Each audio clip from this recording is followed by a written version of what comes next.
ਆਪ ਸਭ ਜੀ ਦਾ ਸਵਾਗਤ ਹੈ। ਕਲਾ ਦਾ ਵਾਹ ਸਾਡਾ ਸਾਰਿਆਂ ਦਾ ਕਿਸੇ ਨਾ ਕਿਸੇ ਰੂਪ ਦੇ ਵਿੱਚ ਪੈਂਦਾ ਹੈ।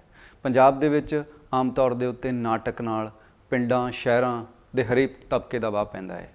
ਪੰਜਾਬ ਦੇ ਵਿੱਚ ਨਾਟਕ ਕਈ ਤਰ੍ਹਾਂ ਦਾ ਹੁੰਦਾ ਹੈ ਅਤੇ ਇਸ ਵੇਲੇ ਅਸੀਂ ਇਸੇ ਮੁੱਦੇ ਉੱਤੇ ਗੱਲ ਕਰਾਂਗੇ ਕੇਵਲ ਧਾਲੀਵਾਲ ਨਾਲ। ਕੇਵਲ ਧਾਲੀਵਾਲ ਪੰਜਾਬ ਦੇ ਉਹ ਨਾਟਕਕਾਰ ਨੇ ਜਿਨ੍ਹਾਂ ਨੂੰ ਸ਼੍ਰੋਮਣੀ ਨਾਟਕਕਾਰ ਦਾ ਇਨਾਮ ਤਾਂ ਮਿਲਿਆ ਹੀ ਮਿਲਿਆ ਹੈ, ਪਰ ਉਹਨਾਂ ਦੀ ਜਿਹੜੀ ਸਿਖਲਾਈ ਹੈ ਉਹ ਦੋ ਵੱਖਰੀਆਂ ਰੀਤਾਂ ਤੋਂ ਹੁੰਦੀ ਹੈ। ਇੱਕ ਪਾਸੇ ਗੁਰਸ਼ਰਨ ਸਿੰਘ ਨੇ ਜਿਹੜਾ ਬਿਲਕੁਲ ਸਾਦ ਮੁਰਾਦਾ ਬਿਨਾਂ ਕਿਸੇ ਸਟੇਜ ਤੋਂ ਕੰਮ ਕਰਨ ਦੀ ਕੋਸ਼ਿਸ਼ ਕਰ ਰਹੇ ਨੇ, ਅਤੇ ਦੂਜੇ ਪਾਸੇ ਇਹ NSD national school of drama ਤੋਂ ਸਿਖਲਾਈ ਲੈ ਕੇ ਆਉਂਦੇ ਨੇ, ਜਿੱਥੇ ਜਿਹੜੇ ਸਾਰੇ ਪੱਖ ਨੇ ਨਾਟਕ ਦੇ ਉਹਨਾਂ ਨੂੰ ਇੱਕੋ ਜਿਹੀ ਅਹਿਮੀਅਤ ਦਿੱਤੀ ਜਾਂਦੀ ਹੈ। ਇਹ ਸਾਰੇ ਪੱਖਾਂ ਦੇ ਨਾਲ ਕੇਵਲ ਧਾਲੀਵਾਲ ਨੇ ਕਿਸ ਤਰੀਕੇ ਨਾਲ ਕੰਮ ਕੀਤਾ ਅਤੇ ਉਹ ਆਪਣੇ ਆਪ ਨੂੰ ਮੌਜੂਦਾ ਨਾਟਕ ਦੇ ਮਾਹੌਲ ਵਿੱਚ ਕਿਵੇਂ ਵੇਖਦੇ ਨੇ, ਅਸੀਂ ਗੱਲ ਕਰਾਂਗੇ। ਕੇਵਲ ਜੀ, ਤੁਹਾਡਾ ਸਵਾਗਤ ਹੈ। Thank you. ਹਾਂਜੀ, ਮੈਂ ਕੁਝ ਜ਼ਿਆਦਾ ਲੰਬੀ ਭੂਮਿਕਾ ਬੋਲਤੀ ਹੈ? ਨਹੀਂ ਠੀਕ ਹੈ, ਛੋਟੀ ਬੋਲੀ ਹੈ।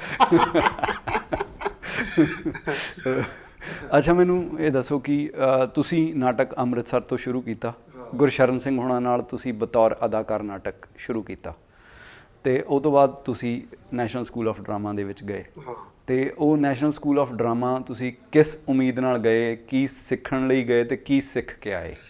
ਐਕਚੁਅਲੀ ਮੈਂ ਨਾ ਜਦੋਂ ਗੁਰਸ਼ਰਨ ਭਾਜੀ ਨਾਲ 78 ਵਿੱਚ ਮੈਂ ਜੁਆਇਨ ਕੀਤਾ, ਅਤੇ ਉਸ ਤੋਂ ਪਹਿਲਾਂ ਮੈਂ ਹਾਲੇ ਸਕੂਲ ਕਾਲਜ ਕਰਦਾ ਸੀਗਾ, ਅਤੇ 78 'ਚ ਮੈਂ ਉਹਨਾਂ ਨਾਲ ਜੁਆਇਨ ਕਰ ਲਿਆ। ਅਤੇ ਉਹ ਦੌਰ ਸ਼ੁਰੂ ਹੋਇਆ ਪੰਜਾਬ ਦੇ। 78 ਦੇ ਵਿੱਚ ਕਾਲਜ ਚਲੇ ਗਏ ਸੀ?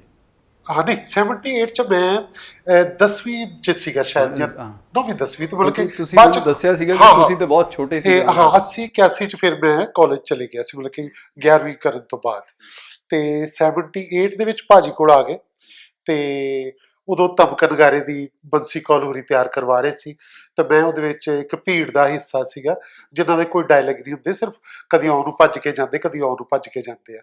ਉਹ ਕਰਾਊਡ ਦੇ ਵਿੱਚ ਮੈਂ ਸੀ। ਅਤੇ ਫਿਰ ਉਹ ਦੌਰ ਇਹੋ ਜਿਹਾ ਸ਼ੁਰੂ ਹੋਇਆ 78 'ਚ ਕਿ ਅੱਤਵਾਦ ਦਾ ਦੌਰ ਸ਼ੁਰੂ ਹੋ ਗਿਆ ਪੰਜਾਬ 'ਚ, ਅਤੇ ਨਾਲ ਹੀ ਭਾਜੀ ਦਾ ਕੰਮ ਬਹੁਤ ਜ਼ਿਆਦਾ ਵੱਧ ਗਿਆ, ਗੁਰਸ਼ਰਨ ਭਾਜੀ ਦਾ। ਔਰ ਡੇਲੀ ਪ੍ਰੋਗਰਾਮ, ਇੱਕ ਦਿਨ 'ਚ 3 ਪਿੰਡਾਂ 'ਚ ਪ੍ਰੋਗਰਾਮ, ਯਾਨੀ 78 ਤੋਂ ਲੈ ਕੇ 88 ਤੱਕ ਮੈਂ 10 ਸਾਲ ਭਾਜੀ ਨਾਲ ਕੰਮ ਕੀਤਾ। ਔਰ 10 ਸਾਲਾਂ 'ਚ ਮੈਨੂੰ ਹੁਣ ਯਾਦ ਨਹੀਂ ਕਿੰਨੇ ਹਜ਼ਾਰ ਅਸੀਂ ਪ੍ਰੋਗਰਾਮ ਕੀਤੇ ਹੋਣਗੇ, ਹੈ ਨਾ। ਅਤੇ ਉਸ ਪੀਰੀਅਡ ਨੇ ਸਿਖਾਇਆ ਬੜਾ ਕੁਝ ਵੀ ਥੀਏਟਰ ਦੀ ਕਮਿਟਮੈਂਟ ਕੀ ਹੁੰਦੀ ਹੈ, ਤੁਸੀਂ ਲੋਕਾਂ ਦੇ ਵਿੱਚ ਜਾਣਾ ਕਿਵੇਂ ਹੈ, ਲੋਕਾਂ ਨੂੰ ਕਹਿਣਾ ਕੀ ਹੈ, ਇਹ ਸਭ ਕੁਝ ਆ ਗਿਆ ਮਤਲਬ ਕਿ ਇੱਕ ਸਮਝ ਬਣ ਗਈ। ਪਰ ਦੂਜੇ ਪਾਸੇ ਇੱਕ ਚੀਜ਼ ਸੀਗੀ ਕਿ ਜਦੋਂ ਅਸੀਂ ਪੰਜਾਬ ਤੋਂ ਬਾਹਰ ਜਾਂਦੇ ਸੀ, ਕੋਈ ਗੱਲ ਕਰਦੇ ਸੀ, ਅਤੇ ਜਾਂ ਸਾਡੀਆਂ ਯੂਨੀਵਰਸਿਟੀਆਂ ਦੇ ਕੁਝ ਇੱਕ ਪ੍ਰੋਫੈਸਰ ਉਹ ਜ਼ਰੂਰ ਕਹਿੰਦੇ ਸੀ ਜੀ ਪੰਜਾਬ ਦਾ ਥੀਏਟਰ ਜਿਹੜਾ ਦੂਜੀਆਂ ਸਟੇਟਾਂ ਦੇ ਹਾਣ ਦਾ ਥੀਏਟਰ ਨਹੀਂ ਹੈ। ਅਤੇ ਮੈਨੂੰ ਬੜਾ ਲੱਗਦਾ ਹੈ ਜਿਵੇਂ ਲੋਕ ਮੈਨੂੰ ਮਿਹਣਾ ਮਾਰ ਰਹੇ ਆ, ਅਤੇ ਮੈਂ ਕਿਹਾ ਕਿ ਚਲੋ ਇਹਦੇ ਲਈ ਟ੍ਰੇਨਿੰਗ ਲਈ ਜਾਏ। ਫਿਰ ਉਦੋਂ ਕੁਝ NSD ਦੇ ਦੋਸਤ ਸਾਡੇ ਸੰਪਰਕ ਵਿੱਚ ਆਏ, ਤਾਂ ਮੈਂ 88 'ਚ ਮੈਂ ਅਪਲਾਈ ਕੀਤਾ, ਅਤੇ ਮੈਨੂੰ ਪਹਿਲੇ ਸਾਲ ਹੀ ਪਹਿਲੀ ਇੰਟਰਵਿਊ 'ਚ ਮੇਰੀ ਐਡਮਿਸ਼ਨ ਹੋ ਗਈ। ਹਾਲੇ ਕਿ ਬੜਾ ਔਖਾ ਸੀ, ਉਦੋਂ 4000 ਸਟੂਡੈਂਟ 'ਚੋਂ 20 ਚੁਣੇ ਜਾਣੇ ਸੀਗੇ ਪੂਰੇ ਇੰਡੀਆ 'ਚੋਂ। ਅਤੇ ਖੈਰ ਉਹ 3 ਸਾਲ ਜਿਹੜੇ ਸੀ ਨਾ ਮੇਰੇ, ਉਹ ਮੈਨੂੰ ਪੂਰੀ ਇੱਕ ਕਹਿ ਲਓ ਕਿ ਦੁਨੀਆ ਦਾ ਜਿਹੜਾ ਵਰਲਡ ਥੀਏਟਰ ਦੇ ਨਾਲ ਮੇਰਾ ਵਾਹ ਪਿਆ।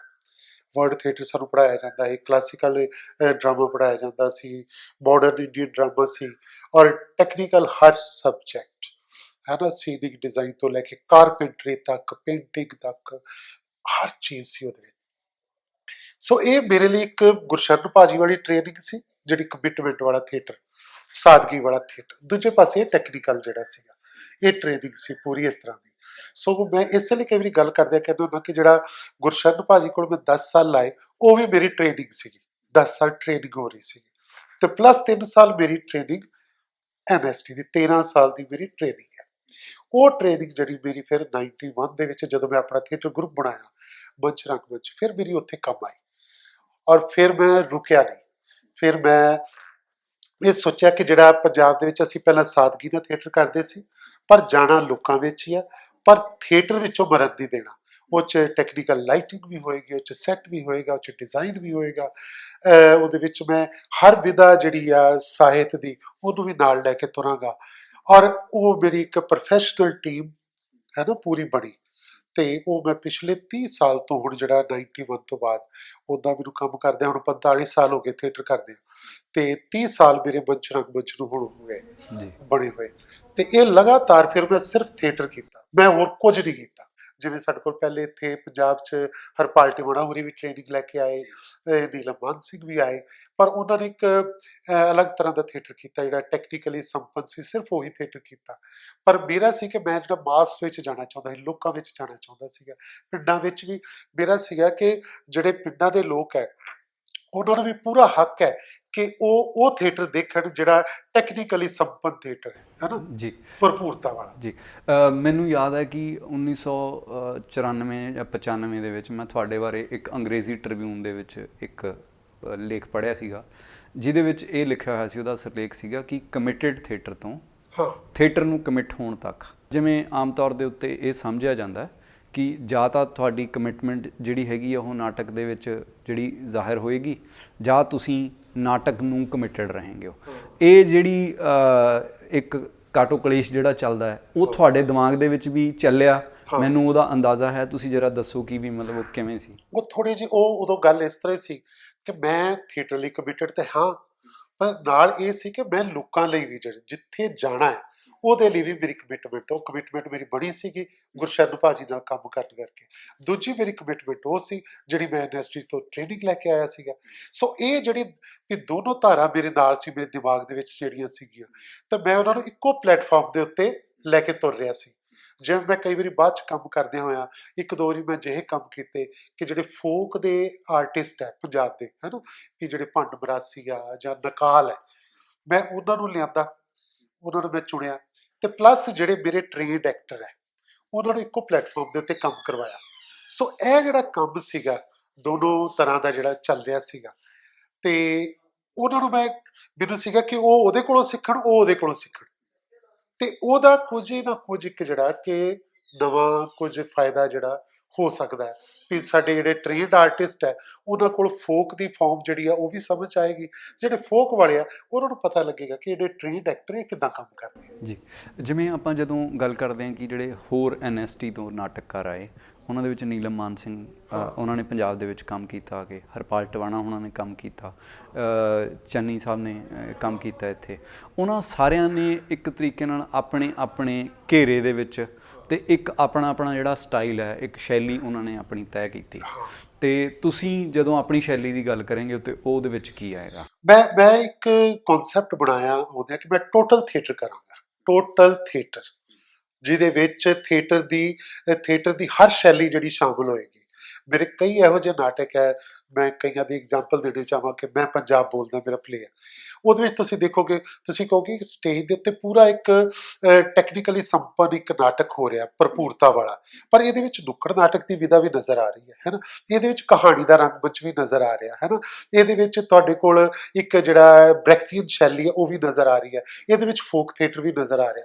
ਸੋ ਮੈਂ ਇਸ ਤਰ੍ਹਾਂ ਦੀ ਇੱਕ ਵਿਧਾ ਨੂੰ ਜਿਹੜਾ ਕਿ ਟੋਟਲ ਥੀਏਟਰ ਹੋਵੇ ਪਰ ਟੋਟਲ ਥੀਏਟਰ ਹੋਵੇ, ਮੈਂ ਉਸ ਵਿਧਾ ਨੂੰ ਨਾਲ ਲੈ ਕੇ ਤੁਰਿਆ ਕਿ ਇਹ ਮੇਰੀ ਸ਼ੈਲੀ ਹੈ ਟੋਟਲ ਥੀਏਟਰ ਦੀ, ਔਰ ਉਹਦੇ ਵਿੱਚ ਮੈਨੂੰ ਕਾਮਯਾਬੀ ਵੀ ਮਿਲੀ ਕਿ ਉਹਦੇ ਵਿੱਚ ਮੈਨੂੰ ਸੀਗਾ ਕਿ ਮੈਂ ਅਗਰ ਮੇਰੀ ਕੋਈ ਪੇਂਟਿੰਗ ਦੇ ਰੂਪ ਆਵੇ ਕਿ ਮੇਰਾ ਅਗਰ ਥੀਏਟਰ ਲੋਕਾਂ ਵਿੱਚ ਜਾਂਦਾ ਵਾ ਤੇ ਲੋਕਾਂ ਨੂੰ ਹਰ ਸੀਨ ਇੱਦਾਂ ਲੱਗੇ ਜਿਵੇਂ ਉਹ ਪੇਂਟਿੰਗ ਦੇਖ ਰਹੇ ਹੋਣ, ਮੇਰਾ ਐਕਟਰ ਜਿਹੜਾ ਪੇਂਟਿੰਗ ਦੇ ਵਿੱਚ ਖੜਾ ਨਜ਼ਰ ਆਵੇ, ਵੀ ਜੇ ਅਗਲਾ ਸੀਨ ਆਵੇ ਤੇ ਇੰਝ ਲੱਗੇ ਕਿ ਦੂਜੀ ਪੇਂਟਿੰਗ ਹੈ, ਹੁਣ ਤੀਜੀ ਪੇਂਟਿੰਗ ਹੈ, ਹੁਣ ਚੌਥੀ ਪੇਂਟਿੰਗ ਹੈ, ਕਿ ਲੋਕੀ ਜਿਹੜੇ ਆ ਦਰਸ਼ਕ ਜਿਹੜੇ ਆ ਉਹਦੇ ਵਿੱਚੋਂ ਸੋਝ, ਸਵਾਦ ਤੇ ਆਪਣਾ ਮੈਸੇਜ ਤਿੰਨੇ ਚੀਜ਼ਾਂ ਲੈ ਕੇ ਤੁਰਨ ਉਹਦੇ ਵਿੱਚ, ਹੈ ਨਾ।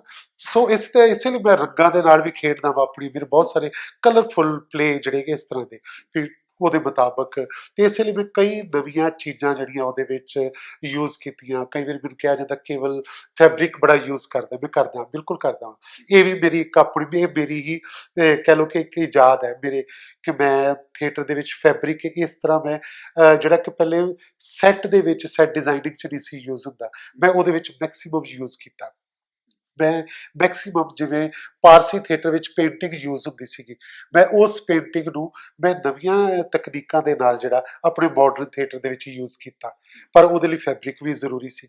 ਮੈਨੂੰ ਸੀ ਕਿ ਫੈਬਰਿਕ ਦੇ ਵਿੱਚ ਇੱਕ ਟੈਕਸਚਰ ਹੁੰਦਾ, ਇੱਕ ਲੇਅਰ ਹੁੰਦੀ, ਉਹ 'ਚ ਕਲਰ ਹੁੰਦਾ ਵਾ, ਤੇ ਉਹਦੇ ਵਿੱਚ ਇੱਕ ਫਾਲ ਹੁੰਦੀਆਂ ਹੈ ਨਾ, ਕਈ ਤਰ੍ਹਾਂ ਦੀਆਂ ਜਿਹੜੀਆਂ ਨੇ। ਤੇ ਜਦੋਂ ਕੋਈ ਐਕਟਰ ਜਿਹੜਾ ਕਿਸੇ ਫੈਬਰਿਕ ਨੂੰ ਟੱਚ ਕਰਦਾ ਵਾ, ਤੇ ਉਹਦੀ ਜਿਹੜੀ ਫੀਲ ਹੈ, ਜਿਹੜੀ ਉਹ ਫੀਲ ਉਹਦੇ ਚਿਹਰੇ ਤੇ ਆ ਜਾਣੀ ਚਾਹੀਦੀ ਹੈ ਕਿ ਜੇਕਰ ਉਹ ਖੱਦਰ ਨੂੰ ਟੱਚ ਕਰੇਗਾ ਤੇ ਉਹਦੀ ਕਿੱਦਾਂ ਦੀ ਫੀਲ ਹੋਏਗੀ, ਜੇਕਰ ਉਹ ਕਿਸੇ ਸਿਲਕ ਨੂੰ ਟੱਚ ਕਰੇਗਾ ਤੇ ਉਹਦੀ ਕਿੱਦਾਂ ਦੀ ਫੀਲ ਹੋਏਗੀ, ਉਹਦਾ ਚਿਹਰਾ ਬੋਲਣਾ ਚਾਹੀਦਾ। ਸੋ ਇਦਾਂ ਦੀਆਂ ਚੀਜ਼ਾਂ ਨੂੰ ਮੈਂ ਜਿਹੜਾ ਕਿ ਬਹੁਤ ਸਾਰੀ ਇਸ ਤਰ੍ਹਾਂ ਦੀਆਂ ਅਲੱਗ-ਅਲੱਗ ਚੀਜ਼ਾਂ ਕਿ ਜਿਹਨਾਂ ਨੂੰ ਮੈਂ ਕਹਿੰਦਾ ਕਿ ਮੈਂ ਸੜਕ ਤੇ ਤੁਰਿਆ ਜਾਵਾਂ ਤੇ ਜੋ ਆਲੇ ਦੁਆਲੇ ਪਿਆ ਵਾ, ਮੈਨੂੰ ਲੱਗਦਾ ਤਾਂ ਮੇਰੇ ਲਈ ਬਣਿਆ, ਇਹ ਮੇਰੇ ਥੀਏਟਰ ਵਾਸਤੇ ਬਣਿਆ। ਕਿ ਮੈਂ ਕਹਿੰਦਾ ਮੇਰਾ ਨਾਟਕ ਜਿਹੜਾ ਕਿਸੇ ਵੀ ਸਟੇਜ ਤੇ ਹੋ ਸਕਦਾ, ਮੈਨੂੰ ਕੋਈ ਜ਼ਰੂਰੀ ਨਹੀਂ ਹੈ ਕਿ 40x40 ਦੀ ਸਟੇਜ ਹੋਏਗੀ, ਉਹ 10x10 ਦੀ ਵੀ ਹੋ ਸਕਦੀ ਹੈ, 20x30 ਦੀ ਵੀ ਹੋ ਸਕਦੀ ਹੈ, ਨਹੀਂ ਵੀ ਹੈਗੀ ਤਾਂ ਮੈਂ ਹਰ ਕੋਨੇ ਨੂੰ ਮੈਂ ਸਟੇਜ ਬਣਾ ਸਕਦਾ ਜਦੋਂ ਮੈਂ ਆਪਣੀ ਗੱਲ ਕਰਨੀ ਹੈ। ਇਹ ਤਾਂ ਗੱਲ ਹੋਈ ਕਿ ਵੀ ਜਿਵੇਂ ਤੁਸੀਂ ਨਾਟਕ ਦੇ ਵਿੱਚ ਜਿਹੜਾ ਮੰਚ ਸਿਰਜਿਆ, ਉਹਦੇ ਵਿੱਚ ਖਿਆਲ ਤੋਂ ਨਾਲ ਦੀ ਨਾਲ ਜਿਹੜੀ ਠੋਸ ਜਾਣਕਾਰੀ ਵੀ ਜਾਵੇ, ਨਾਲ ਬੰਦੇ ਨੂੰ ਜਿਹੜੀਆਂ ਵੱਖਰੀਆਂ ਵੱਖਰੀਆਂ ਕਲਾਵਾਂ ਨੇ ਉਹਨਾਂ ਦਾ ਅਹਿਸਾਸ ਵੀ ਹੋਵੇ, ਉਹਦੇ ਵਿੱਚ ਪੇਂਟਿੰਗ ਵੀ ਹੋਵੇ, ਉਹਦੇ ਵਿੱਚ ਲਾਈਟ ਦੀ ਵੀ ਖੇਡ ਹੋਵੇ। ਤੁਸੀਂ ਇਹ 'ਚ ਦੇਖੋ, ਇਹ 'ਚ ਵਿਜ਼ੂਅਲ ਹੈ, ਮੈਂ ਵਿਜ਼ੂਅਲ ਦੇ ਉੱਤੇ ਬਹੁਤ ਕੰਮ ਕਰਦਾ ਕਿਉਂਕਿ ਮੈਨੂੰ ਹੁੰਦਾ ਕਿ ਨਾਟਕ ਜਿਹੜਾ ਦੇਖਣ ਵਾਲੀ ਚੀਜ਼ ਹੈ, ਇਹ ਸਿਰਫ ਬੋਲਣ ਵਾਲੀ ਚੀਜ਼ ਨਹੀਂ ਹੈ। ਤੇ ਲੋਕੀ ਜਦੋਂ ਦੇਖਣ ਆਉਂਦੇ, ਜਦੋਂ ਤੁਸੀਂ ਅੱਜ ਦੇ ਯੁੱਗ 'ਚ ਖੜੇ ਹੋ, ਹੈ ਨਾ, ਜਦੋਂ ਤੁਹਾਡੇ ਕੋਲ ਮੀਡੀਆ ਇੰਨਾ ਸਟਰੋਂਗ ਹੈ, ਤੁਹਾਡੇ ਕੋਲ ਫਿਲਮ ਇੰਨੀ ਸਟਰੋਂਗ ਹੈ, ਤੇ ਥੀਏਟਰ ਵੀ ਓਨਾ ਹੀ ਵਿਜ਼ੂਅਲੀ ਸਟਰੋਂਗ ਹੋਣਾ ਚਾਹੀਦਾ। ਸੋ ਉਹਦੇ ਲਈ ਸਾਨੂੰ ਰਾਹ ਲੱਭਣੇ ਪੈਂਦੇ ਆ, ਹੈ ਨਾ। ਉਹਦੇ ਲਈ ਜਿਹੜੇ ਥੀਏਟ੍ਰੀਕਲ ਐਲੀਮੈਂਟਸ ਜਿਹੜੇ ਕਿ ਅਸੀਂ ਉਹ ਯੂਜ਼ ਕਰਦੇ ਹਾਂ, ਤਾਂ ਮੈਂ ਬਹੁਤ ਯੂਜ਼ ਕਰਦਾ। ਮੈਂ ਮੇਰੇ ਨਾਟਕਾਂ 'ਚ ਪਾਣੀ ਹੈ, ਅੱਗ ਹੈ, ਮੈਂ ਰੰਗ ਪੱਟੀ ਯੂਜ਼ ਕਰਦਾ। ਜਿਹੜੀ ਕਲਾਸੀਕਲ ਇੰਡੀਅਨ ਡਰਾਮਾ ਦੇ ਵਿੱਚ ਰੰਗ ਪੱਟੀ ਹੁੰਦੀ ਸੀ ਕਿ ਜਦੋਂ ਤੁਸੀਂ ਕਿਸੇ ਮੁੱਖ ਪਾਤਰ ਨੂੰ ਇੰਟਰੋਡਿਊਸ ਕਰਨਾ ਹੈ, ਤੇ ਪਹਿਲੇ ਉਹ ਉਸ ਰੰਗ ਪੱਟੀ ਦੇ ਪਿੱਛੇ ਛਿਪਿਆ ਹੋਇਆ ਵਾ। ਪਹਿਲੇ ਉਹਦੇ ਹੱਥ ਨਜ਼ਰ ਆਉਣਗੇ, ਫਿਰ ਅੱਖਾਂ ਨਜ਼ਰ ਆਉਣਗੀਆਂ, ਫਿਰ ਪੈਰ ਨਜ਼ਰ ਆਉਣਗੇ, ਫਿਰ ਹੌਲੀ ਹੌਲੀ ਪੂਰਾ ਨਜ਼ਰ ਆਏਗਾ ਵੀ ਲੋਕਾਂ ਵਿੱਚ ਕਿਉਰਿਓਸਿਟੀ ਹੋਵੇ ਉਸ ਕਰੈਕਟਰ ਦੇ ਬਾਰੇ। ਉਹ ਮੈਂ ਬੜੇ ਨਾਟਕਾਂ ਦੇ ਵਿੱਚ ਉਸ ਨੂੰ ਯੂਜ਼ ਕੀਤਾ ਔਰ ਵੱਖੋ ਵੱਖਰੇ ਤਰੀਕੇ ਨਾਲ ਯੂਜ਼ ਕੀਤਾ ਉਸ ਰੰਗ ਪੱਟੀ ਨੂੰ। ਸੋ ਮੈਨੂੰ ਸੀ ਕਿ ਇਹ ਜਿਹੜੀਆਂ ਡਿਵਾਈਸਿਸ ਨੇ ਜਿੱਡੀਆਂ ਥੀਏਟਰ ਦੀਆਂ, ਇਹ ਟੋਟਲ ਥੀਏਟਰ ਦਾ ਕਨਸੈਪਟ ਤਾਂ ਹੀ ਬਣਦਾ ਜਦੋਂ ਤੁਸੀਂ ਸਾਰੇ ਤੁਸੀਂ ਪਾਰਸੀ ਥੀਏਟਰ ਨੂੰ, ਕਲਾਸੀਕਲ ਥੀਏਟਰ ਨੂੰ, ਨੁੱਕੜ ਨਾਟਕ ਨੂੰ, ਕਹਾਣੀ ਦੇ ਰੰਗਮੰਚ ਨੂੰ, ਰੀਅਲਿਜ਼ਮ ਨੂੰ, ਤੁਸੀਂ ਬ੍ਰੈਕਟੀਅਨ ਸ਼ੈਲੀ ਨੂੰ, ਤੁਸੀਂ ਈਵਨ ਰਾਮਲੀਲਾ ਨੂੰ, ਤੁਸੀਂ ਜਿਹੜੇ ਕਿ ਇਹਨਾਂ ਦੇ ਜਿਹੜੇ ਥੀਏਟ੍ਰੀਕਲ ਐਲੀਮੈਂਟਸ ਨੇ, ਜਿਹੜੇ ਇਹਨਾਂ ਦੇ ਜਿਹੜੀਆਂ ਡਿਵਾਈਸਿਸ ਨੇ, ਉਹਨਾਂ ਨੂੰ ਤੁਸੀਂ ਯੂਜ਼ ਕਰਦੇ ਹੋ ਇੱਕ ਜਗ੍ਹਾ, ਉਦੋਂ ਫਿਰ ਟੋਟਲ ਥੀਏਟਰ ਬਣਦਾ। ਜੀ, ਅੱਛਾ, ਹੁਣ ਮੈਂ ਦੂਜੇ ਪਾਸੇ ਵੱਲ ਆਵਾਂਗਾ ਕਿ ਵੀ ਇੱਕ ਪਾਸੇ ਤਾਂ ਤੁਸੀਂ ਆਪਣੇ ਮੰਚ ਦੇ ਉੱਤੇ ਇਹ ਸਾਰੀਆਂ ਕਲਾਵਾਂ ਤੇ ਸਾਰੀਆਂ ਜਿਹੜੀਆਂ ਦਸਤੂਰ ਨੇ ਨਾਟਕ ਦੇ, ਉਹਨਾਂ ਨੂੰ ਲਿਆ ਕੇ ਇੱਕ ਤਜਰਬਾ ਕਰ ਰਹੇ ਹੋ। ਦੂਜੇ ਪਾਸੇ ਇਹ ਹੈ ਕਿ ਵੀ ਜਿਹੜੀਆਂ ਸਾਹਿਤ ਦੀਆਂ ਦੂਜੀਆਂ ਵਿਧਾਵਾਂ ਨੇ, ਤੁਸੀਂ ਲੂਣਾਂ ਦੇ ਉੱਤੇ ਨਾਟਕ ਕਰਦੇ ਹੋ, ਤੁਸੀਂ ਪਾਸ਼ ਦੀ ਕਵਿਤਾ ਦੇ ਉੱਤੇ ਨਾਟਕ ਕਰਦੇ ਹੋ, ਅਤੇ ਉਸੇ ਤਰੀਕੇ ਨਾਲ ਇਹ ਕੀ ਸੀਗਾ ਕਿ ਵੀ ਮਤਲਬ ਤੁਹਾਨੂੰ ਸਾਹਿਤ ਦੀਆਂ ਦੂਜੀਆਂ ਵਿਧਾਵਾਂ, ਖਾਸ ਤੌਰ ਦੇ ਉੱਤੇ ਕਵਿਤਾ। ਜਿਵੇਂ ਮੈਂ ਨਾ ਕਵਿਤਾ ਨੂੰ ਮੈਂ ਸਭ ਤੋਂ ਪਹਿਲੇ ਪਾਤਰ ਸਾਹਿਬ ਵਾਲੀ ਕੀਤੀ, ਹੈ ਨਾ, ਪਾਸ਼ ਦੀ ਕਵਿਤਾ ਕੀਤੀ, ਮੈਨੂੰ ਪਰਮਿੰਦਰਜੀਤ ਦੀ ਕੀਤੀ, ਆਪਣੇ ਹਰਵਿੰਦਰ ਦੀ ਕਵਿਤਾ ਜਿਹੜੀ ਮੈਂ ਪੰਜਾਬ ਬੋਲਦਾ ਉਹਨਾਂ ਦੀ ਕਵਿਤਾ ਸੀ ਸਾਰੀ, ਜਿਹੜੀ ਹੋਰ ਕਈ ਕਵੀਆਂ ਦੀ। ਮੈਨੂੰ ਕਈ ਵਾਰੀ ਲੱਗਦਾ ਹੁੰਦਾ ਕਿ ਕਵਿਤਾ ਦੇ ਵਿੱਚ ਨਾ ਇੱਕ ਬੜਾ ਅਲੱਗ ਤਰ੍ਹਾਂ ਦਾ ਮੀਨਿੰਗ ਹੁੰਦਾ ਵੀ ਉਹਦੇ ਵਿੱਚ ਟੈਕਸਚਰ ਬੜਾ ਅਲੱਗ ਹੁੰਦਾ, ਉਹਦੇ ਵਿੱਚ ਰੰਗ ਬੜੇ ਹੁੰਦੇ ਆ ਕਵਿਤਾ ਦੇ ਅੰਦਰ ਜਿਹੜੇ। ਔਰ ਕਵਿਤਾ ਜਿਹੜੀ ਇੱਕ ਐਕਟਰ ਨੂੰ ਇਹ ਬਤੌਰ ਐਕਟਰ ਜਿਹੜਾ ਖੁੱਲਣ ਦਾ ਬਹੁਤ ਮੌਕਾ ਦਿੰਦੀ ਹੈ, ਤੁਹਾਨੂੰ ਪੂਰੀ ਬੋਡੀ ਯੂਜ਼ ਕਰਨ ਦਾ ਮੌਕਾ ਦਿੰਦੀ ਹੈ ਇੱਕ ਐਕਟਰ ਨੂੰ। ਜਦੋਂ ਕਿ ਤੁਸੀਂ ਰੀਅਲਿਸਟਿਕ ਪਲੇ ਦੇ ਵਿੱਚ ਆਪਣੀ ਬੋਡੀ ਨੂੰ ਬੰਨ੍ਹ ਲੈਂਦੇ ਹੋ, ਇਹ ਕਵਿਤਾ ਦੇ ਵਿੱਚ ਤੁਸੀਂ ਬੰਨ੍ਹਦੇ ਨਹੀਂ। ਤੁਹਾਡੇ ਹਾਵ ਭਾਵ, ਤੁਹਾਡੇ ਐਕਸ਼ਨ, ਤੁਹਾਡੀ ਬੋਡੀ, ਤੁਹਾਡਾ ਚਿਹਰਾ, ਤੁਹਾਡੇ ਕੋਲ ਖੁੱਲ੍ਹ ਬੜੀ ਹੁੰਦੀ ਉਹਦੇ ਵਿੱਚ, ਉਸ ਕਵਿਤਾ ਦੇ ਨਾਲ ਖੇਡਣ ਦੀ ਜਿਹੜੀ ਹੈ, ਉਹਨੂੰ ਮੀਨਿੰਗ ਦੇਣ। ਇਸ ਲਈ ਮੈਂ ਕਵਿਤਾ ਨੂੰ ਬਾਰ-ਬਾਰ ਯੂਜ਼ ਕਰਦਾ ਵਾਂ ਆਪਣੇ ਨਾਟਕਾਂ 'ਚ, ਕਿਉਂਕਿ ਮੈਨੂੰ ਹੁੰਦਾ ਕਿ ਡਰਾਮਾ ਮੀਨਸ ਡਰਾਮਾ। ਡਰਾਮਾ ਜਦੋਂ ਦਰਸ਼ਕ ਦੇਖ ਰਿਹਾ ਹੋਵੇ ਤਾਂ ਉਹਨੂੰ ਡਰਾਮਾ ਲੱਗਣਾ ਚਾਹੀਦਾ, ਇਹ ਡਰਾਮਾ ਪੂਰੀ ਤਰ੍ਹਾਂ, ਹੈ ਨਾ, ਉਹਦੇ ਵਿੱਚ। ਸੋ ਉਹ ਮੈਂ ਇਸ ਕਰਕੇ ਕਵਿਤਾ ਨੂੰ ਮੈਂ ਵੱਖ-ਵੱਖ ਸਮਿਆਂ 'ਤੇ ਯੂਜ਼ ਕੀਤਾ। ਮੈਂ ਕਹਾਣੀ ਦਾ ਰੰਗ ਵਿੱਚ ਮੋਰ ਦੈਨ 100 ਸ਼ਾਰਟ ਸਟੋਰੀਜ਼ ਜਿਹੜੀਆਂ ਮੈਂ ਖੇਡੀਆਂ ਨੇ ਪੰਜਾਬੀ ਦੀਆਂ ਜਿਹੜੀਆਂ ਜੀ, ਇੱਕ ਕਵਿਤਾ ਤੋਂ ਕਹਾਣੀ ਤੇ ਕਿੱਦਾਂ ਆ ਗਏ? ਇਹ ਕਵਿਤਾ ਤੋਂ ਕਹਾਣੀ ਦਾ ਮੈਨੂੰ ਇੰਝ ਹੋਇਆ ਕਿ ਕਈ ਵਾਰੀ ਪਹਿਲਾਂ ਅਸੀਂ ਕਹਾਣੀ ਦੀ ਨਾ ਸਕ੍ਰਿਪਟ ਬਣਾਉਂਦੇ ਸੀ, ਫਿਰ ਮੈਨੂੰ ਲੱਗਦਾ ਹੈ ਕੁਝ ਰਹਿ ਜਾਂਦਾ ਕਹਾਣੀ 'ਚ ਜੋ ਕਹਾਣੀਕਾਰ ਕਹਿਣਾ ਚਾਹੁੰਦਾ, ਫਿਰ ਮੈਂ ਇਹ ਕਹਾਣੀ ਦਾ ਰੰਗਮੰਚ ਪੇਸ਼ ਕਰਨਾ ਸ਼ੁਰੂ ਕੀਤਾ ਕਿ ਕਹਾਣੀ ਵਿੱਚੋਂ ਮਰੇ ਨਾ, ਜੋ ਕਹਾਣੀਕਾਰ ਕਹਿਣਾ ਚਾਹੁੰਦਾ ਹੂਬਹੂ ਉਹ ਰਹੇਗਾ, ਸਾਰਾ ਬੋਲਿਆ ਵੀ ਜਾਏਗਾ। ਐਕਟਰ ਜਿਹੜਾ ਸੇਮ ਟਾਈਮ ਤੇ ਨਰੇਟਰ ਵੀ ਹੋਏਗਾ ਤੇ ਉਹ ਕਈ ਕਰੈਕਟਰ ਵੀ ਪਲੇ ਕਰ ਰਿਹਾ ਹੋਏਗਾ। ਉਹਦੇ ਵਿੱਚ ਉਹ 'ਚ ਵੀ ਬੜੀ ਕਾਮਯਾਬੀ ਸਾਨੂੰ ਮਿਲੀ।